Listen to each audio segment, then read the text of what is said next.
So a sharrow is basically a road marking that is used to designate an area of the road that both cyclists and motorists can share.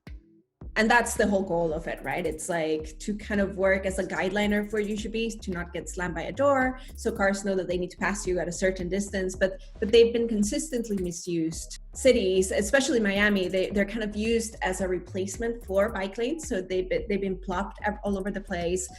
A lot of them are accompanied by this sign, the sharrow, and it'll be like share the road. So you put this sharrow down, and by definition, it is being used outside of its intended application, but you accompany it with a sign that says share the road that I guess is now supposed to alter its use in people's minds.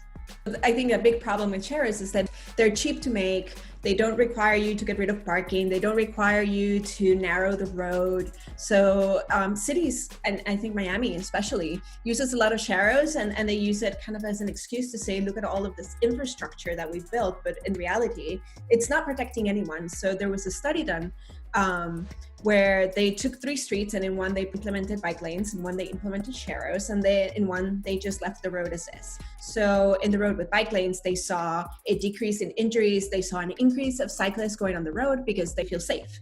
In the road that had nothing, everything kind of stayed the same amount of cyclists, same amount of injuries as they had before. In the road where they implemented sharrows, they saw a very slight increase in cyclists. And then what they did see was an increase in injuries. So you're giving cyclists this false sense of security. Cars don't really know what to make of these sharrows. It is not actual protection. So what you're doing is putting people's lives at risk. In our Build a Biking campaign, we don't really count sharrows as infrastructure. And that's because what we really want to see when we talk about a bike network is actual proper areas that are highlighted for cyclists and that are protected from car traffic.